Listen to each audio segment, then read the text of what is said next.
Hello दोस्तों, नमस्कार। स्वागत है एक बार फिर से आप सभी का अपने प्रिय चैनल पर। दोस्तों आपको बता दें जो अभी की सबसे बड़ी खबर आ रही है, जहां चीन ने फिर कर दी बहुत बड़ी हिमाकत। अरुणाचल प्रदेश पर अपना दावा जताने के लिए नामों की तीसरी सूची जारी की है। जी हां दोस्तों, बताएंगे कैसे भारत को उकसाने की बहुत बड़ी कोशिश चीन ने अरुणाचल के 11 स्थानों को अपना बताने की साजिश रची है। दोस्तों जारी कर दी है चीनी नाम, सारी जानकारी बताएंगे चीन की इस बड़ी हिमाकत की, और साथ ही साथ बताएंगे जहाँ दोस्तों बहुत अच्छी बड़ी खबर आपको बताएंगे, जहां अमेरिका ब्रिटेन को भी पीछे छोड़ देगा अपना भारत। बताएंगे किसने किया ये अब तक का सबसे बड़ा दावा सिर्फ हमारे चैनल पर। साथ ही साथ दोस्तों आपको बताएंगे जहां भारत अमेरिका की वायु सेनाएं करने वाली हैं युद्धाभ्यास। 10 अप्रैल से यहां गरजेंगे इंडियन एयरफोर्स के रूसी लड़ाकू विमान। और साथ ही किन किसानों को मिलेगी पीएम किसान की 14वीं किस्त, अभी से चेक कर सकते हैं अपना नाम। सारी जानकारी दोस्तों बताने वाले, तो आराम से बने रहेगा वीडियो का अंत तक। और अभी खबरों में आगे बढ़ने से पहले हमेशा की तरह अपने भारत देश का जमकर समर्थन करते और मानते हैं कि भारतीय सेनाओं में वो शौर्य, ताकत, बल, क्षमता, पराक्रम है जो किसी अन्य देश की सेनाओं में नहीं है। तो इस वीडियो को भी कर दीजिए लाइक, चैनल को कर दीजिए सब्सक्राइब, बेल आइकन दबाइए, साथ ही कमेंट बॉक्स में लिख दीजिएगा जय हिंद। जी हाँ, तो बात करते हैं पहली और सबसे बड़ी खबर की, जहाँ चीन ने फिर कर दी बहुत बड़ी हिमाकत। भारत को उकसाने की कर दी कोशिश। अरुणाचल प्रदेश पर अपना दावा जताने के लिए चीनी नामों की तीसरी सूची जारी कर दी गई है। जी हाँ दोस्तों, बता दें चीन भारत के खिलाफ अपनी हरकतों से बाज नहीं आ रहा है। बीजिंग ने अरुणाचल प्रदेश पर अपने दावे को फिर से जोर देने के मकसद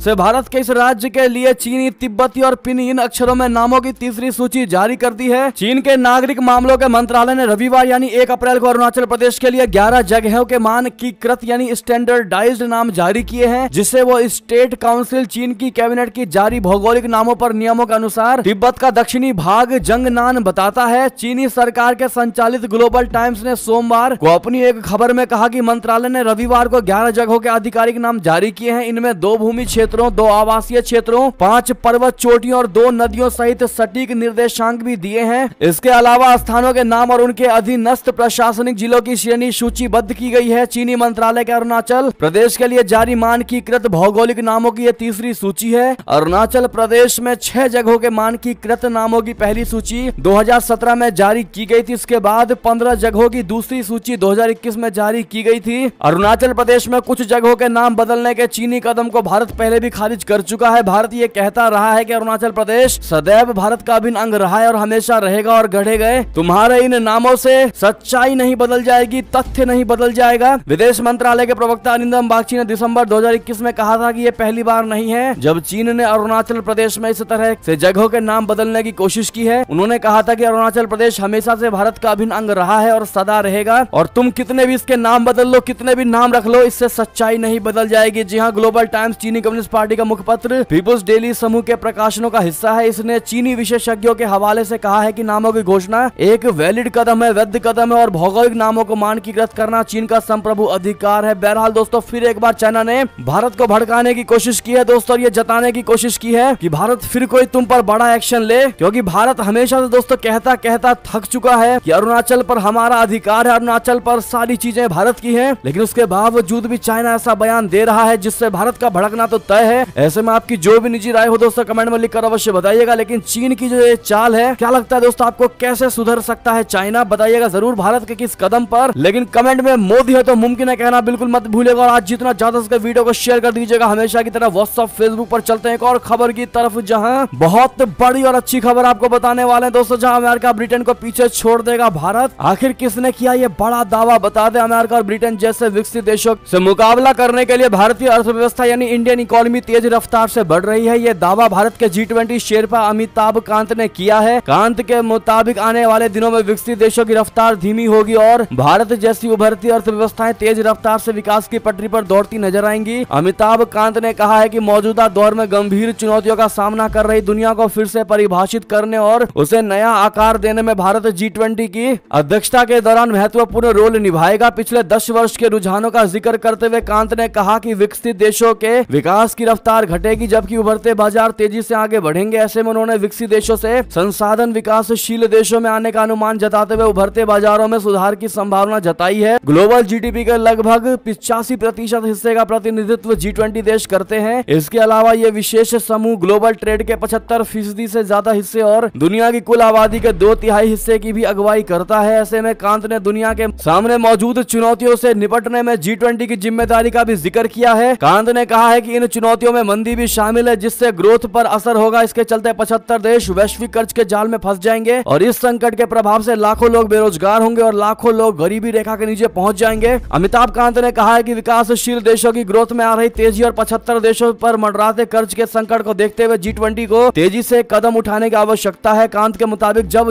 G20 कदम उठाता है तो बहुपक्षीय संस्थान भी कदम उठाते हैं। ऐसे में भारत विश्व को फिर से परिभाषित करने और उसे नई शक्ल देने में कई तरह के से इस अवसर का इस्तेमाल करेगा। उन्होंने कहा कि यही बात है जो हम G20 के अध्यक्षता के द्वारा करने की कोशिश करेंगे। ऐसे में दोस्तों क्लियर कहा गया है इनके द्वारा कि अमेरिका ब्रिटेन को भी पीछे छोड़ देगा अपना भारत, क्योंकि अपना भारत बहुत तेजी से इकोनॉमिक रफ्तार पकड़ रहा है दोस्तों, और बहुत जल्द अपना भारत सुपर पावर कहलाएगा। ऐसे में अगर आपको अपने भारतीय होने पर गर्व है तो कमेंट में मेरा भारत महान कहना बिल्कुल मत भूलिएगा। और इसी बात पर जिन्होंने वीडियो को लाइक नहीं किया प्लीज लाइक कर दीजिएगा। देखते देखते वीडियो को चलते हैं एक और खबर की तरफ, जहां भारत अमेरिकी वायु सेनाएं करेंगी युद्धाभ्यास। 10 अप्रैल से यहां गरजेंगे इंडियन एयरफोर्स के रूसी लड़ाकू विमान। बता दें दुनिया के सबसे ताकतवर देश संयुक्त राज्य अमेरिका यानी यूनाइटेड स्टेट्स की वायुसेना भारतीय वायुसेना के साथ युद्धाभ्यास करेगी। ये युद्धाभ्यास पश्चिम बंगाल के कलाई कुंडा एयरपोर्ट और उसके नजदीकी इलाके में होगा। अधिकारियों के मुताबिक भारत और अमेरिकी दोनों देश 10 अप्रैल से संयुक्त युद्धाभ्यास करने जा रहे हैं। इसमें भारत की ओर से रूसी मूल के अपने सुखोई 30 जेट समेत कई लड़ाकू विमान हिस्सा लेंगे, तो वहीं अमेरिकी वायुसेना के F-15 स्ट्राइक ईगल लड़ाकू विमान की एक स्क्वाड्रन भी इस युद्ध में शामिल होगी। बताया जा रहा है कि दोनों देशों के बीच ये युद्धाभ्यास कोप इंडिया के तहत होगा। इंडियन एयरफोर्स दुनिया में चौथी सबसे ताकतवर वायुसेना मानी जाती है। इंडियन एयरफोर्स के पास कई ऐसी अत्याधुनिक तकनीक है जो अभी दुनिया में केवल अमेरिका और रूस जैसी महाशक्तियों के पास ही है। इसके पास 42 फाइटर स्क्वाड्रन की अधिकृत ताकत है। इस वक्त सुखोई 30 के 12 जगुआर के 6 MiG-21 4, मिराज 2000 के 3, MiG-29 के 3, LCA के 2 और राफेल के 2 स्क्वाड्रन है। इसके अलावा इंडियन एयरफोर्स के पास अन्य कई मालवाहक विमान, अटैक हेलीकॉप्टर, अवॉक्स विमान भी है। बहरहाल दोस्तों अपनी भारतीय सेनाओं को इस युद्धाभ्यास के लिए खास करके इंडियन एयरफोर्स को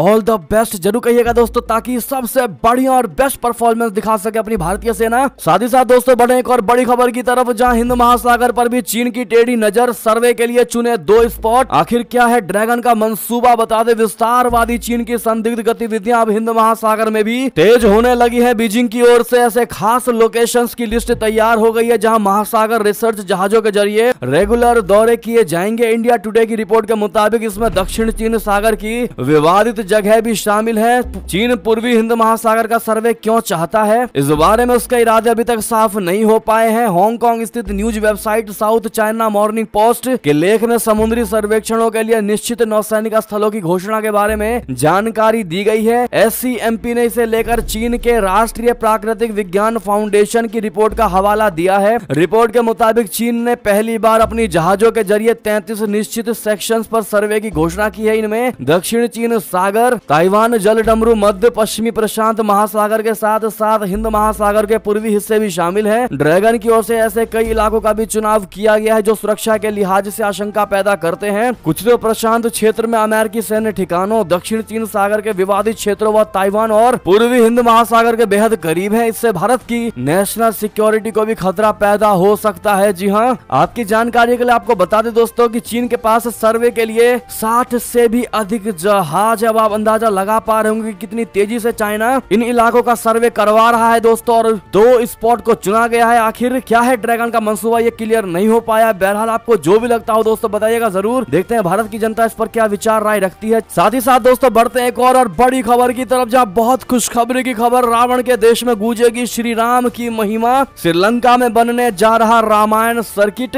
भारतीयों को मिलेगी ये सहूलियत। बता दें मर्यादा पुरुषोत्तम श्री राम की जन्मस्थली अयोध्या में तो भव्य राम मंदिर बन ही रहा है। अयोध्या से हजारों किलोमीटर दूर दक्षिण में रावण के देश में भी प्रभु श्री राम की महिमा का भी गुणगान होगा। भारतीय पर्यटकों के लिए खासतौर श्रीलंका में रामायण सर्किट का निर्माण होने जा रहा है। ये वो स्थान है जहां भगवान श्री राम के चरण पड़े थे। यही नहीं, यहाँ पर सीता सर्किट भी होगी। सीता जी को रावण ने यहाँ अशोक वाटिका में रखा था। रामायण सर्किट की खास बात यह है कि इसे देखने के लिए भारतीय श्रद्धालुओं को एक सहूलियत भी दी गई है। बताया जा रहा है कि यहाँ भारतीय करेंसी यानी भारतीय रुपया भी चलेगा। दरअसल श्रीलंका का भारतीय महाकाव्य रामायण के साथ एक समृद्ध सांस्कृतिक और ऐतिहासिक संबंध है। रामायण में वर्णन है कि जो आज श्रीलंका है, इसी लंका के राजा दशानन यानी रावण ने जब सीता मैया का अपहरण किया था, तब भगवान राम ने लंका में युद्ध लड़ा और रावण का वध भी किया था। रावण महान विद्वान था। रामायण में इस बात का भी वर्णन है कि खुद भगवान राम ने लक्ष्मण से कहा था कि वो रावण से ज्ञान की बातें ग्रहण करे। मीडिया रिपोर्ट्स के अनुसार श्रीलंका रामायण सर्किट को फिर से बनाने की प्रक्रिया में है। इसमें एक अलग सीता सर्किट भी शामिल है। बहरहाल दोस्तों, अगर आप भी मानते हैं वाकई में खुशी की खबर है तो कमेंट में जय श्री राम लिखना बिल्कुल मत भूलिएगा दोस्तों, भारी मात्रा में, और वीडियो शेयर कर दीजिएगा। चलते हैं एक और खबर की तरफ, जहां भूटान के पीएम ने डोकलाम पर चीन के पक्ष में दे दिया था बयान। अब इसी देश के राजा भारत के दौरे पर अब लगी ड्रैगन को तगड़ी वाली मिर्ची। बता दे, भूटान के तीसरे राजा जिग्मे वांगचुक 3 दिन के दौरे पर भारत पहुंचे हैं। इससे पहले भूटान के पीएम लोटे शेरिंग ने हाल ही में चीन के पक्ष में बयान दिया था। कहा था कि डोकलाम विवाद का हल करने में केवल भारत की नहीं, चीन की भी भूमिका है। इस बयान से भारत में टेंशन बढ़ गई थी, लेकिन अब इसी भूटान के राजा जिग्मे वांगचुक भारत की यात्रा पर आए हैं। भूटान नरेश की इस यात्रा से चीन को मिर्ची लग गई है। दरअसल पड़ोसी देश भूटान ने यह दावा कर दिया था कि उनके देश में कोई भी चीनी गांव मौजूद नहीं है, जबकि सैटेलाइट तस्वीरों में कुछ अलग ही नजारा आया था। यही नहीं, भूटानी पीएम लोटे शेरिंग ने यह भी कह दिया था कि डोकलाम विवाद के हल में चीन की भी समान भूमिका है। भूटान से मिले इस समर्थन के बाद चीन फूला नहीं समा रहा था, लेकिन अब भारत की यात्रा पर भूटान नरेश जिग्मे वांगचुक आए हैं। भूटान नरेश की ये भारत यात्रा चीन को रास नहीं आ रही। अब ऐसे में चीन ने डोकलाम मामले पर भारत के खिलाफ जहर उगला है। दोस्तों, मीडिया रिपोर्ट्स के अनुसार चीन के सरकारी अखबार ग्लोबल टाइम्स ने एक लेख में चीन और भूटान की सीमा के विवाद को हल करने में भारत को सबसे बड़ी रुकावट बताया। वो भूटानी पीएम के डोकलाम पर दिए कमेंट पर सरकारी अखबार ग्लोबल टाइम्स में काफी लिखा, लेकिन उसके उलट भूटानी नरेश भारत यात्रा पर आ गए, जो चीन के लिए एक बहुत बड़ा झटका है। भूटान के तीसरे राजा जिग्मे वांगचुक 3 दिन के दौरे पर भारत पहुंचे हैं। बहरहाल दोस्तों, जब भूटान के पीएम ने वो बयान दिया था, उसके बाद चाइना काफी खुश हो गया था, लेकिन जैसे ही भूटान के राजा भारत दौरे पर आए हैं, चीन खफा होते ही ये बयान देने लगा। ऐसे में चाइना का काम ही है भारत से जलना, तभी वो भारत के खिलाफ एजेंडे उठाता रहता है, प्लानिंग करता रहता है। ऐसे में आपकी जो भी निजी राय हो दोस्तों बताइएगा जरूर। चलते हैं एक और खबर की तरफ, जहां चीन के कर्ज से कंगाल श्रीलंका गरीब देशों का सहारा बना भारत। विशेषज्ञों ने कहा लीडरशिप के लिए तैयार टीम मोदी। जी हां, चीन और भारत ऐतिहासिक प्रतिद्वंदी, लेकिन इस समय दुनिया के एक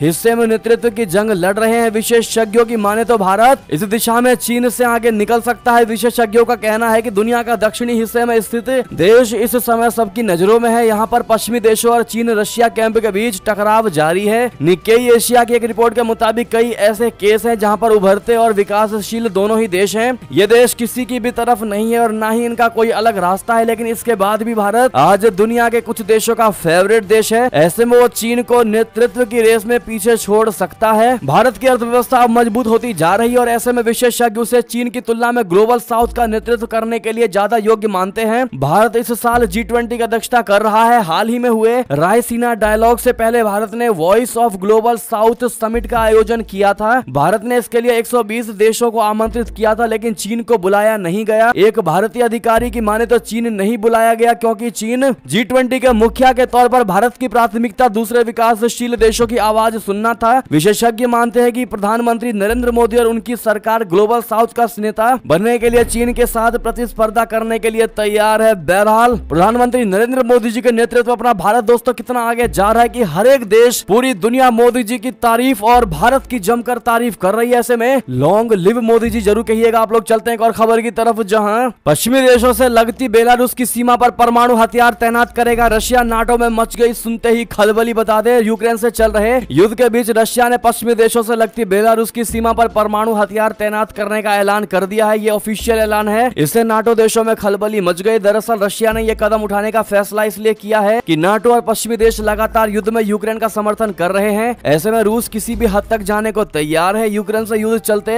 1 वर्ष से अधिक का वक्त बीत चुका है, लेकिन अभी तक ये किसी नतीजे तक नहीं पहुंचा है। जिस तरह से अमेरिका, फ्रांस, जर्मनी और ब्रिटेन जैसे देश यूक्रेन का समर्थन कर रहे हैं, उससे युद्ध के जल्द खत्म होने की कोई संभावना भी दूर दूर तक नजर नहीं आ रही है। ऐसे में परमाणु हथियारों के इस्तेमाल होने का खतरा बढ़ रहा है। यदि ऐसा हुआ तो तीसरा विश्व युद्ध होना तय है। यूक्रेन में युद्ध को लेकर मॉस्को और पश्चिमी देशों के बीच बढ़ते तनाव के बीच बेलारूस में रूसी राजदूत ने रविवार को कहा है कि उत्तर अटलांटिक संधि संगठन यानी नाटो के सदस्य देशों से लगती बेलारूस की सीमा पर उनका देश परमाणु हथियारों की तैनाती करेगा। रशिया ने यूक्रेन पर आक्रमण करने के लिए एक मंच के रूप में बेलारूस के क्षेत्र का उपयोग किया और वहां सैनिकों और हथियारों की एक टुकड़ी को बनाए रखा है। बेलारूस के सरकारी टेलीविजन द्वारा द्वारा रविवार देर रात को प्रसारित एक कार्यक्रम में ग्रिजलोव ने कहा कि रूसी परमाणु हथियार हमारे संघीय राष्ट्र की पश्चिमी सीमा के करीब लगाए जाएंगे, जिसके बाद दोस्तों पूरे अमेरिका में पश्चिमी देशों में खलबली मची है। साथ ही साथ दोस्तों बात करें एक और बड़ी खबर की, जहां पाकिस्तान में आटे के लिए जद्दोजहद कर रही भीड़ पर पुलिस ने छोड़ दी आंसू गैस। जी हां, फिर एक और नई खबर आई है। पाकिस्तान से आर्थिक मंदी के बेहद बुरे दौर से गुजर रहे पाकिस्तान में लोग आसमान छू रही महंगाई से त्रस्त है। जनता खाने के लिए जान जोखिम में डाल रही है। कई शहरों में आटे के मारामारी चल रही है। शनिवार को यहाँ हयाताबाद टाउनशिप स्पोर्ट्स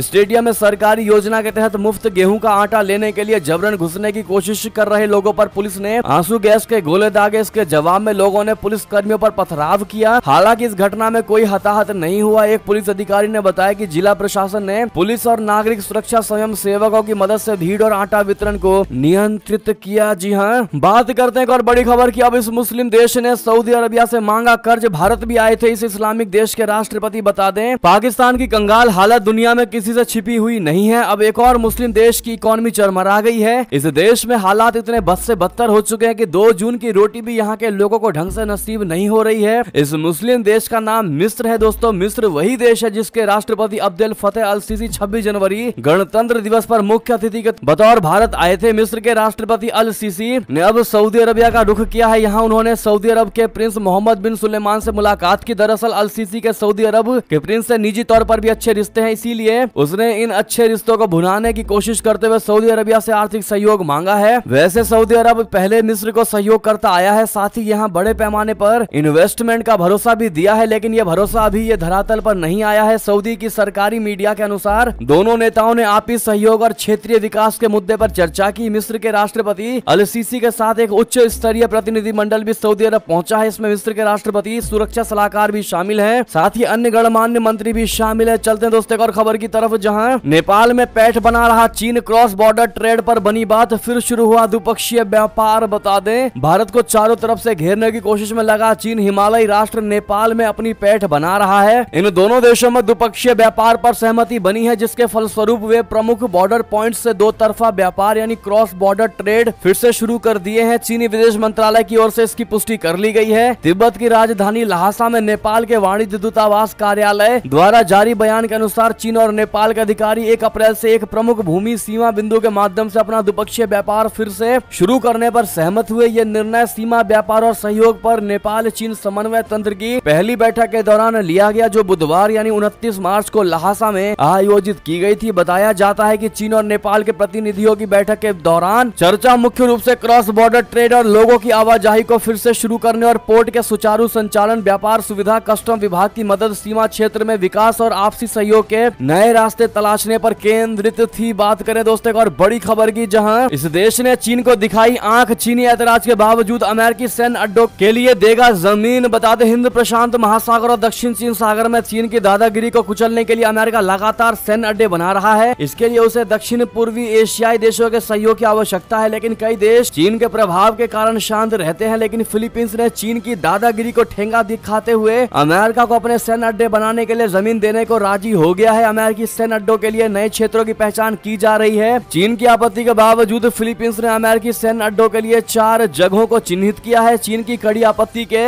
बावजूद फिलीपींस सरकार ने सोमवार को 4 नए स्थानीय सैन्य क्षेत्रों की पहचान की, जहां अपने साजो सामान के साथ अमेरिकी सैन्य कर्मियों को बारी बारी से अनिश्चित काल तक रहने दिया जाएगा। राष्ट्रपति फर्डिनेंड मार्कोस जूनियर ने दोनों देशों के बीच दीर्घकालिक संधि के आधार पर 2014 के रक्षा समझौते के तहत 4 अतिरिक्त सैन्य अड्डों में अमेरिकी सैन्य कर्मियों को तैनात करने की अनुमति दे दी है। मार्कोस ने कहा है कि इस कदम से फिलीपींस की तटीय सुरक्षा मजबूत होगी। साथ ही साथ दोस्तों बात करते हैं और बड़ी खबर की, जहां पुतिन को बहुत बड़ा और तगड़ा झटका। रशिया की सीमा के करीब पहुंचा नाटो, इस देश को बनाया सदस्य। जी हां, रशिया का पड़ोसी देश फिनलैंड मंगलवार को आधिकारिक तौर पर उत्तर अटलांटिक संधि संगठन यानी नाटो में शामिल होने जा रहा है। नाटो के प्रमुख जेंस स्टोल्टेनबर्ग ने का कहना है कि फिनलैंड मंगलवार को इस सैन्य गठबंधन का 31वां सदस्य बनेगा। यह खबर रशिया के लिए झटके की तरह है। स्टोल्टेनबर्ग ने ब्रसेल्स में नाटो के विदेश मंत्रियों की बैठक की पूर्व संध्या पर कहा कि ये एक ऐतिहासिक सप्ताह है। कल से फिनलैंड नाटो का पूर्ण सदस्य बन जाएगा, यानी आज से। हमें उम्मीद है कि अगले कुछ महीनों में स्वीडन भी नाटो में शामिल होगा। उन्होंने कहा कि हम आज नाटो हेडक्वार्टर में पहली बार फिनलैंड का झंडा फहराएंगे। ये फिनलैंड की सुरक्षा और नाटो दोनों देशों के लिए बेहतरीन होगा। साथ ही साथ दोस्तों बात करते हैं एक और बड़ी खबर की, जहां अंग्रेजी अंग्रेजी का किया इस्तेमाल तो सरकारी और प्राइवेट संस्थाओं पर 1 लाख यूरो का जुर्माना लगाएगी इटली की सरकार। बता दें, इटली में सरकारी और प्राइवेट संस्थाओं के ऑफिशियल कामकाज में अंग्रेजी का इस्तेमाल करने पर 1 लाख यूरो तक का जुर्माना लग सकता है। इसको लेकर पीएम जॉर्जिया मेलोनी की ब्रदर्स ऑफ इटली पार्टी द्वारा कानून प्रस्तावित किया गया है। CNN की रिपोर्ट के मुताबिक इस बिल को लोअर चैम्बर की सदस्य फेबियो रामपेरी द्वारा पेश किया गया था, जो कि मेलोनी द्वारा समर्थित है। नए कानून के तहत सभी विदेशी भाषाओं को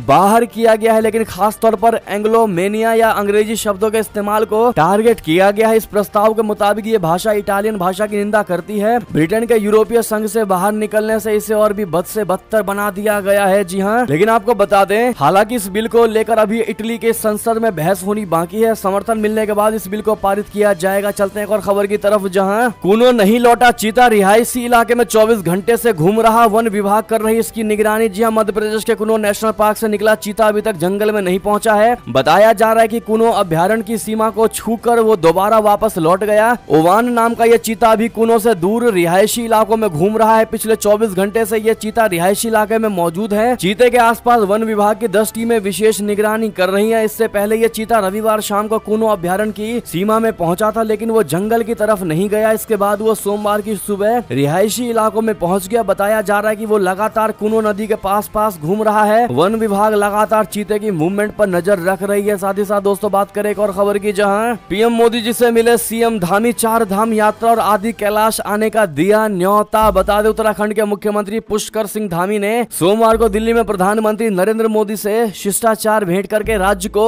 दी जा रही केंद्रीय सहायता के लिए उनका आभार जताया। साथ ही धामी ने पीएम मोदी को 4 धाम यात्रा पर उत्तराखंड आने का निमंत्रण दिया। मुख्यमंत्री ने इस दौरान पीएम मोदी को बताया कि जोशीमठ भूस्खलन एवं भू धंसाव के लिए 2,500 करोड़ रुपए के आर्थिक पैकेज की आवश्यकता है। राज्य में PMGSY के तहत 473 कार्य बाकी रह गए हैं और उनको अगले साल मार्च तक अनुमति देने, पिथौरागढ़ से हवाई सेवाओं का संचालन करने, हरिद्वार से वाराणसी के लिए वंदे भारत रेल सेवा शुरू करने और जमरानी बांध बहुउद्देशीय परियोजना के लिए वित्तीय स्वीकृति आर्थिक मामलों की कैबिनेट कमेटी से पारित कराने का आग्रह किया है। जी हां, बात करें एक और खबर की, जहां बहुत बड़ी खबर दोस्तों बता दें किसानों को लेकर, जहां किन किसानों को मिलेगी पीएम किसान की 14वीं किस्त। अभी से चेक कर सकते हैं अपना नाम। बता दें, केंद्र सरकार की तरफ से पीएम किसान सम्मान निधि योजना को किसानों को आर्थिक रूप से सशस्त्र बनाने के लिए शुरू किया गया था। इससे किसानों को काफी फायदा मिल रहा है। अब तक सरकार की तरफ से 13 किस्त किसानों के खाते में ट्रांसफर की जा चुकी है। अब किसान 14वीं किस्त का इंतजार कर रहे हैं। करीब 9 करोड़ किसान सरकार की इस महत्वाकांक्षी योजना से जुड़े हुए हैं। योजना के तहत किसानों को हर साल 2-2 हजार रुपए मिलते हैं। अब ऐसे में दोस्तों कैसे आप चेक कर पाएंगे कि आपके खाते में वो पैसे आए हैं या नहीं, या आएंगे या नहीं दोस्तों, तो आपको बता दें वो पूरा प्रोसेस हमने स्क्रीन पर दिखा दिया, आप देख पा रहे होंगे। बाकी का 14 किस्त से पहले की किस्त